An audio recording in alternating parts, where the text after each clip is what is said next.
Olá, bom dia. Estamos aqui mais uma vez no Quem Tem Sede Venha, com uma mensagem de Deus para o seu coração. E hoje eu quero dividir com vocês um texto que está no primeiro livro de Reis, no capítulo 17, que fala do profeta Elias. Elias, ele foi para um lugar chamado Sarepta, em obediência a Deus, e lá ele encontrou uma viúva que estava com o filho. A viúva muito pobre, estava desanimada com a vida, estava prestes a morrer quando Elias chegou. E Elias passa a viver ali por um tempo, e no tempo que ele estava ali, Deus operou milagres na vida daquela viúva e do filho dela, e eles então passaram a ter alimentos através da vida de Elias. Mas o texto que eu quero ler com vocês é a sequência disso. O menino teve um problema, nós vamos ver isso aqui, e depois eu quero trazer uma mensagem para o seu coração. O primeiro livro de Reis, capítulo 17, versículo 17, diz assim: depois dessas coisas, sucedeu que adoeceu o filho desta mulher, da dona da casa, e a sua doença se agravou muito, até que nele nenhum fôlego ficou. Então ela disse a Elias: que tenho eu contigo, homem de Deus? Viestes tu a mim para trazeres à memória a minha iniquidade e matares o meu filho? E ele lhe disse: dá-me o teu filho. E ele o tomou no seu regaço e o levou para cima ao quarto onde ele mesmo habitava e o deitou em sua cama. E clamou ao Senhor e disse: ó Senhor meu Deus, também até a esta viúva com quem eu moro afligiste, matando-lhe seu filho? Então se mediu sobre o menino 3 vezes e clamou ao Senhor e disse: ó Senhor meu Deus, rogo-te que torne a alma deste menino a entrar nele. E o Senhor ouviu a voz de Elias, e a alma do menino tornou-se a entrar nele e reviveu. E Elias tomou o menino e o trouxe do quarto à casa e o deu à sua mãe. E disse Elias: vês aí teu filho, ele vive. Então a mulher disse a Elias: disso conheço agora que tu és homem de Deus e que a palavra do Senhor na tua boca é a verdade. Então olha só, Elias, ele foi procurado pela mãe do menino e ela o acusou, né, pela morte do menino, porque ela chegou para ele e falou: pô, por que você veio aqui? Para me recordar dos meus pecados e matar o meu filho? E acusando Elias. Elias então entrou com o menino no quarto e deitou sobre o menino 3 vezes, e o menino então passou a ter vida. Eu queria falar com você um pouco sobre esse texto. Olha só, é importante a gente entender como que estava a vida do povo naquele momento, porque o povo vivia numa seca espiritual muito grande. O povo de Israel estava vivendo um momento de muita dificuldade espiritual. Por quê? Porque desde a morte de Salomão, a história que a gente sabe então é a seguinte, né, que Saul foi o primeiro rei de Israel, depois de Saul veio Davi, e depois de Davi foi sucedido pelo filho dele, Salomão. Salomão, ele fez muitas coisas ruins que desagradaram a Deus, né? Ele profanou o templo do Senhor. Pra você ter uma ideia, Davi cometeu muitos erros, né? A Bíblia fala isso, a Bíblia não esconde os erros de Davi, mas Davi era um homem que tinha um coração voltado para Deus, né? Era um adorador. E Salomão, filho dele, tinha tudo para ser igual ao pai. Ele teve 2 experiências incríveis com Deus, que o próprio Deus aparece para ele, fala com ele e conversa com ele, pergunta, a primeira vez pergunta o que ele deseja, e ele sabiamente deseja sabedoria.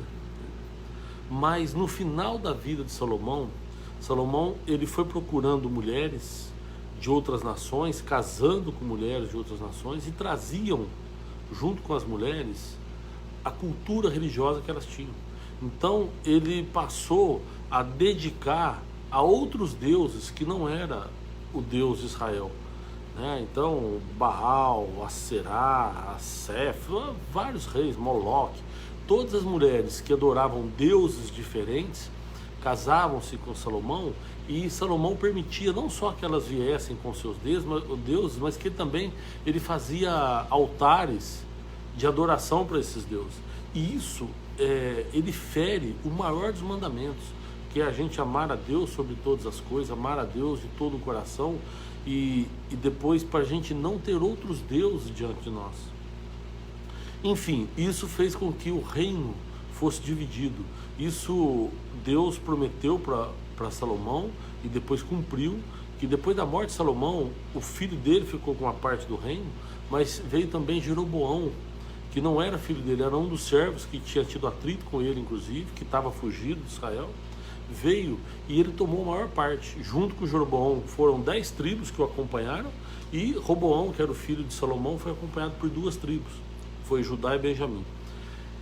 E foi um período então muito difícil para a nação de Israel como um todo, porque eles entraram numa luta espiritual muito grande. Por quê? Porque Jeroboão, que tinha a maioria das nações, ele construiu 2 bezerros de ouro, ele construiu 2 obras de artífices para que o povo fosse adorar. Qual que era o medo dele? Ele tinha medo que o povo fosse para Jerusalém, porque Jerusalém estava Roboão. Judá, que ficou com Roboão, e Benjamim, eles ocuparam Jerusalém, e Jerusalém passou a ser a capital de Judá.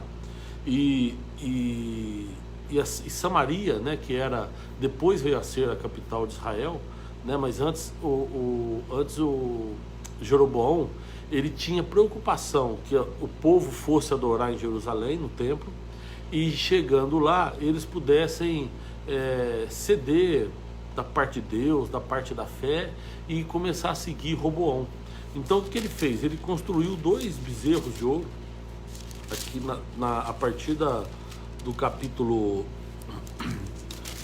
12, você vê essa história que eu estou contando, tá? Então ele montou os 2, um em Dan e o outro em Betel, e pedia para o povo: olha, é muito longe para vocês, é muito sacrificante para vocês ir adorar lá em Jerusalém, então eu estou montando aqui em Betel, aqui em Dan, 2 deuses que a gente vai poder adorar. Isso, e começou então o povo a idolatrar aqueles 2 bezerros, e aquilo ali foi muito ruim, foi muito duro para que Deus pudesse. Deus ele se incomodou demais com aquela situação, e o povo então entrou nessa luta espiritual muito grande, nessa seca espiritual. Enquanto Jeroboão ele reinou em Israel, foi um momento de muita dificuldade para o povo, da parte espiritual. Mas depois dele vieram filhos, servos e mais filhos reinando em Israel, e todos eles foram pior do que ele. Até que nós chegamos a Acabe. Acabe, que era um descendente de Jeroboão, ele não só profanou o templo, não só adorou outros deuses, como ele trouxe de Sidom Jezabel e casou com ela. Jezabel era uma grande adoradora do deus Baal. E aquilo ali então foi demais, porque aí eles pegaram as imagens de Baal, pegaram tudo e construíram para eles altares, bosques, e profanaram o templo do Senhor. Então Israel estava vivendo um momento difícil, estava vivendo realmente uma seca espiritual muito grande. E aí surge então a figura do profeta Elias.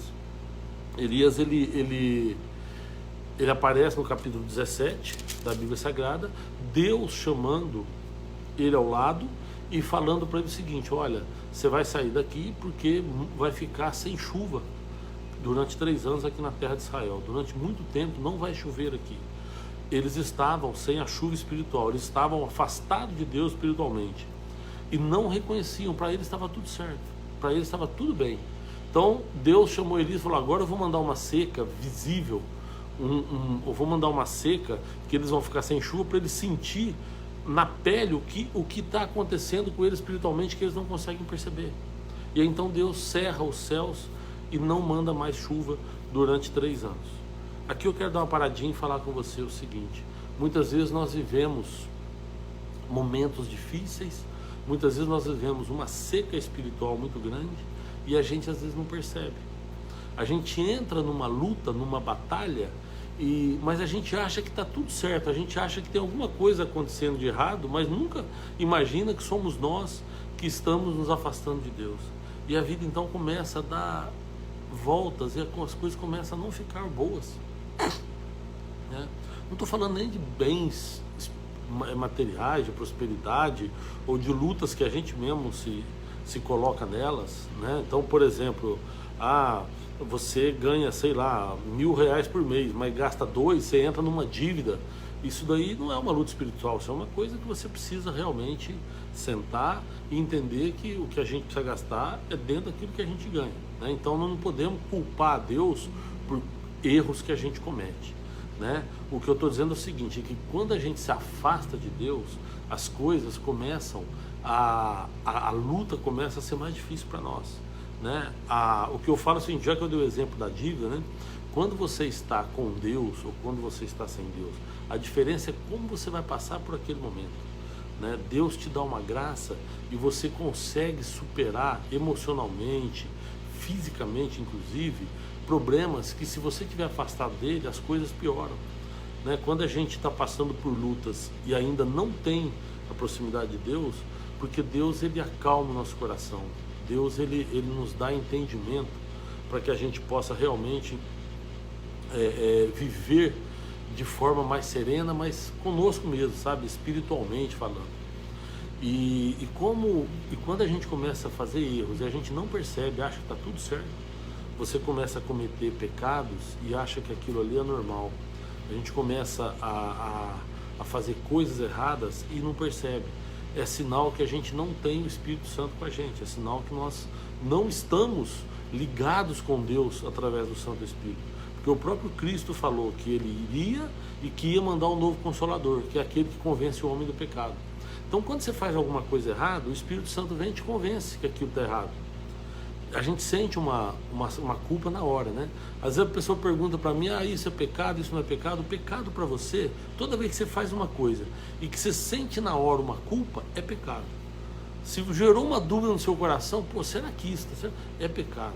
Porque é o Espírito Santo que está incomodando você e mostrando que você está fazendo algo errado.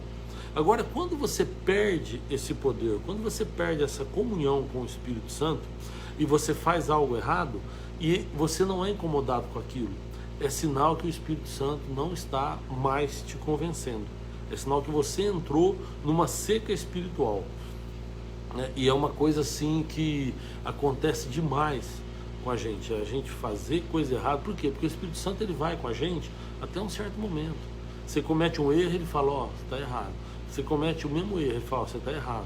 Aí você vai se afundando no pecado, e ele vai falando para você, está errado, tá? Chega uma hora que ele não vai mais, chega uma hora que ele fala, olha, daqui eu não passo mais, você vai sozinho. E aí então você entra nessa seca espiritual, que é o que Israel estava vivendo ali, né? E a partir dali o Espírito Santo não te incomoda mais.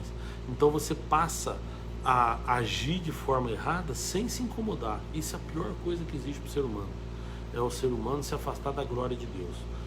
Lá quando Paulo escreve aos Romanos, ele fala isso, que Deus, ele está falando para aqueles que abandonaram a glória de Deus, né? Para aqueles que recusaram a glória de Deus, e ele fala, Deus os entregou às paixões, aos desejos do seu próprio coração.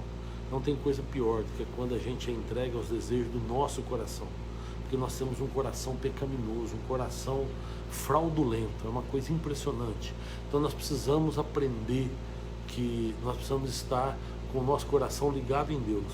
Nós não podemos virar as costas para o Espírito Santo. Todas as vezes que o Espírito Santo nos incomoda, nós precisamos parar e repensar nas nossas atitudes. Assim estava Israel, quando Deus chama Elias e fala para Elias, eu vou cerrar os céus e não vai ter chuva por muito tempo em Israel. Elias ele sai dali sendo orientado por Deus, e ele vai viver na beira de um rio que é um afluente do Jordão, e ele é alimentado por corvos.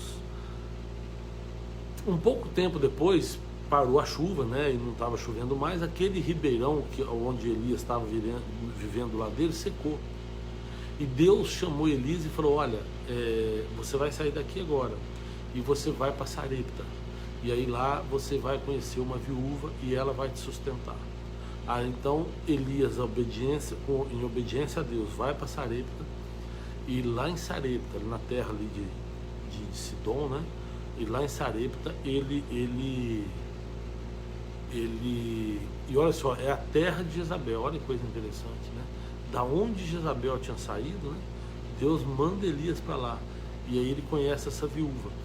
E olha para você ver que interessante, né? O diálogo, quando Elias chega. Então ele se levantou e se foi a Sarepta, e chegando à porta da cidade, eis que estava ali uma mulher viúva apanhando lenha.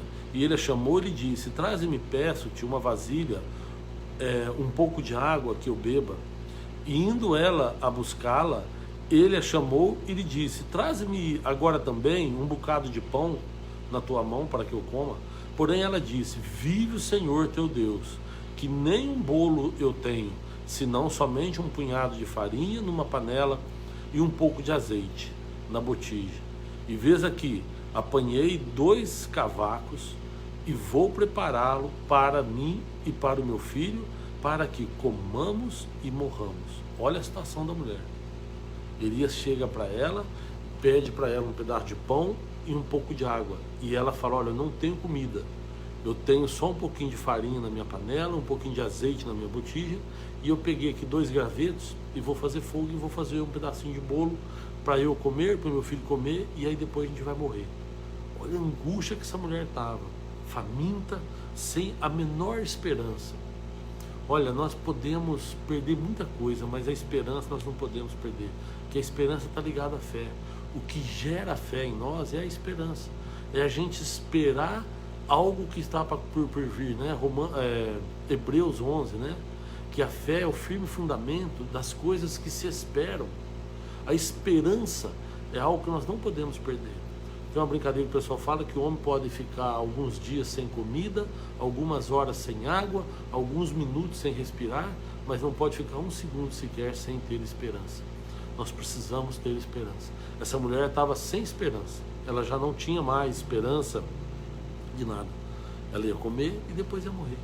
Mas aí Elias pede para ela: olha, faz então o que você falou, faz o bolo, mas antes de você comer e de você dar para o seu filho, traz um pedaço para mim. E ela vai e serve um pedaço para ele. E Elias passa a viver ali com ela. E nesse período, a Bíblia diz que não faltou comida na casa dela, não faltou a farinha na panela, não faltou o azeite na botija. E ela então passou a comer daquilo que era o milagre de Deus. Assim como o povo tinha comido maná no deserto, essa viúva passou a experimentar o milagre de Deus. E você pode experimentar o milagre de Deus na tua vida quando Deus fala com você através do Espírito Santo, ou através de profetas que Ele levanta, e você der ouvido à voz do Espírito Santo, à voz dos profetas.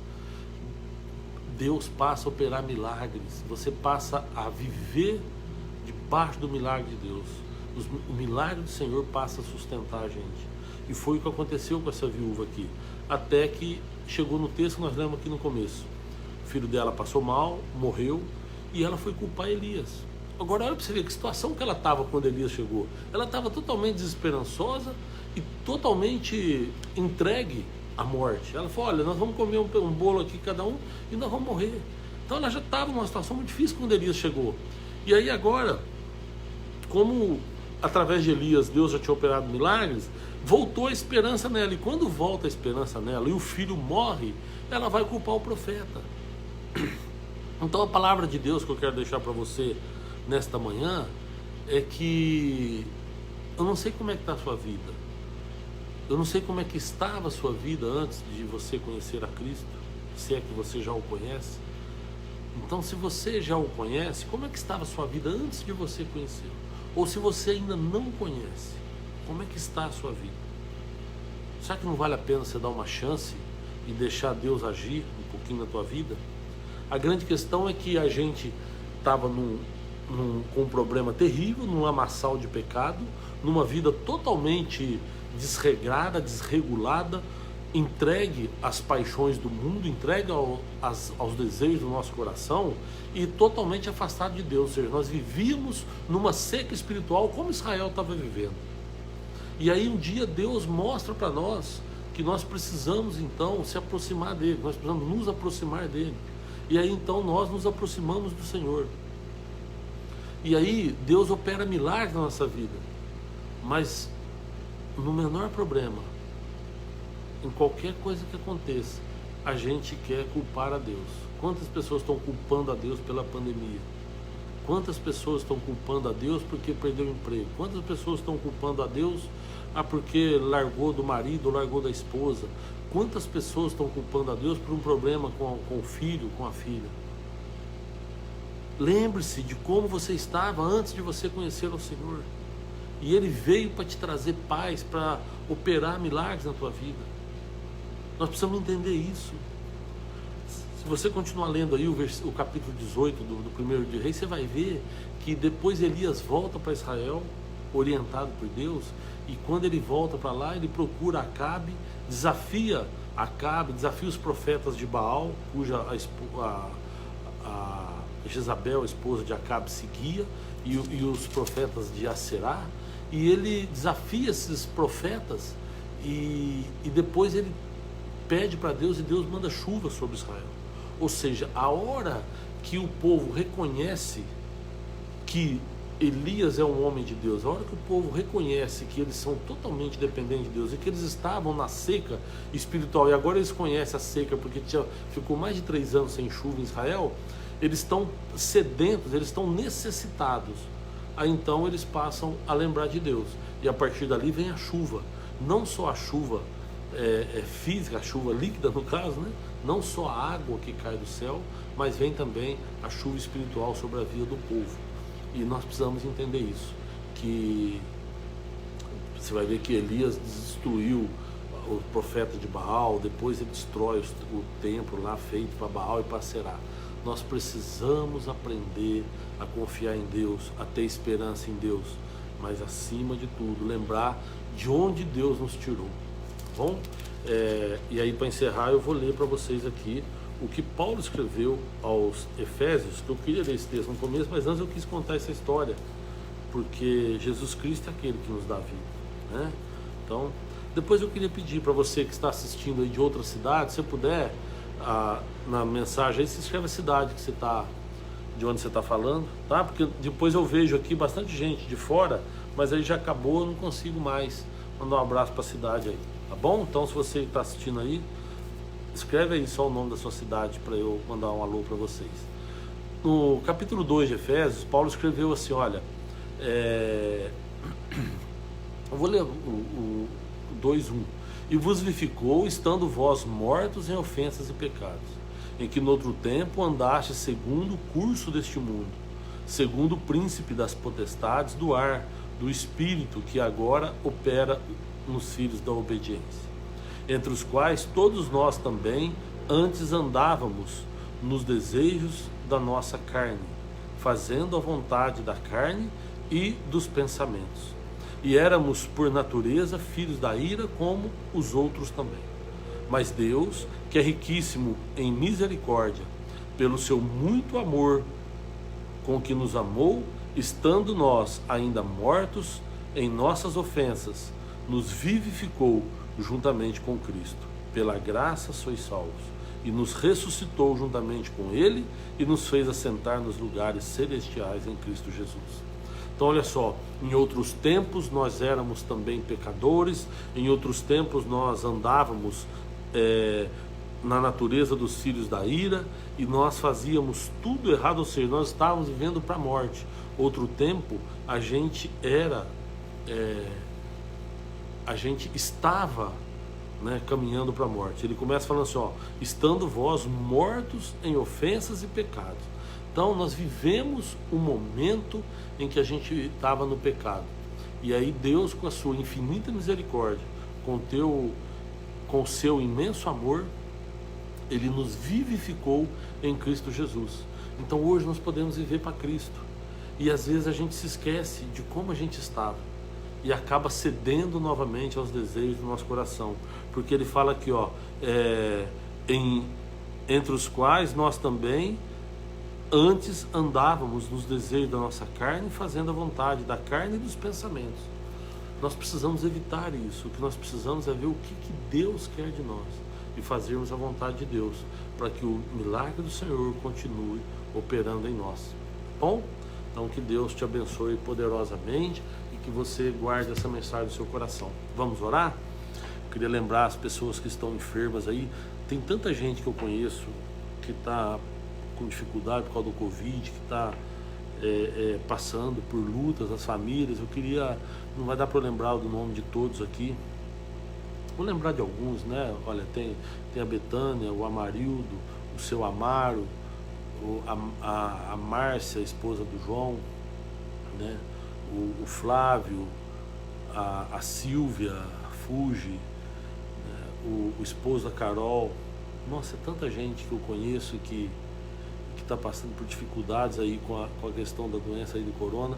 Queria lembrar de cada um, tá? E pedir a Deus que abençoe cada um de vocês. Senhor, nós te agradecemos, Pai, por esse momento. Agradecemos, Deus, pela graça e a misericórdia que o Senhor tem das nossas vidas.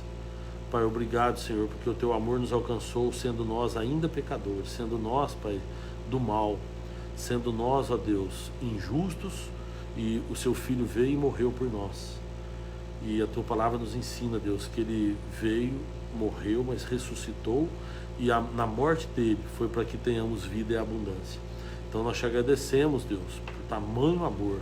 E em outro tempo nós estávamos vivendo uma seca espiritual muito grande. Em outro tempo nós vivíamos num lamaçal de pecados, atendendo somente o desejo do nosso coração. E hoje o Senhor nos mostra, Deus, o verdadeiro caminho da salvação, que é Cristo Jesus. Então nós somos gratos ao Senhor também, pelo poder da tua palavra, pelo poder do teu amor que nos alcançou e que hoje nos trouxe a vida em Cristo. Nós te agradecemos em nome de Jesus. Amém. Meus amados, obrigado, viu? Todo mundo está assistindo a gente aí. O pessoal lá, a Fran, o Darley, o Rogério, o Luiz, a Lu, enfim, todo o pessoal lá, o Marcão, o pessoal que nos acompanha sempre aí.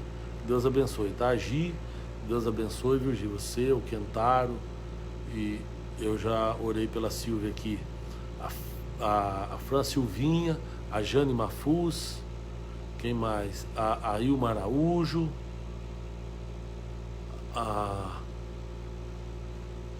a Jane, ela é de Frederico Westphalen, é isso mesmo? Do Rio Grande do Sul. Frederico Westphalen, do Rio Grande do Sul. Olha que legal.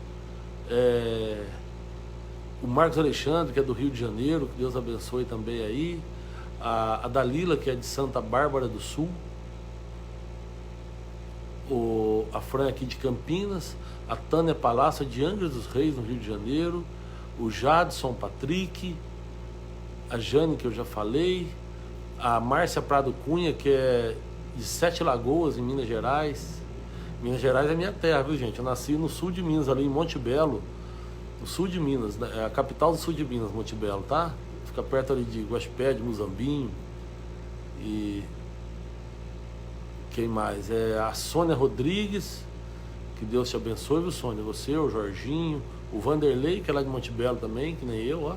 A Fran eu já falei, que é aqui de Campinas. O Wilde, Deus te abençoe, viu, Wilde? Quem mais? A Mari Coutinho, Fortaleza. Ah, não, desculpa. Ela escreveu: Deus é nossa rocha e fortaleza. Eu achei que ela estava falando de Fortaleza. Mari, Deus te abençoe, viu? Deus realmente é nossa fortaleza. A Helena, a Yolanda. Quem mais? Deixa eu ver aqui. O Valdir. O Carlos Oliveira, a Rosângela Marques, a Letícia Bico, Deus te abençoe você e sua família, viu, Letícia? A Silvia, a Tânia, o Sérgio Carrara. Nossa, bastante gente, hein? Não vai dar pra falar todo mundo, não. Dejalma. Bastante gente aqui. Deus abençoe a todos vocês, viu? Deus esteja com cada um de vocês, abençoando. Que possa realmente fortalecer. Sábado às 18 horas nós temos o nosso culto online agora, né? Então sábado às 18 horas aqui no canal Quem Decide Venha. E no domingo também às 19 horas. E terça-feira às 8 horas aqui novamente uma mensagem para o seu coração, tá bom? Deus te abençoe até terça que vem, se Deus quiser.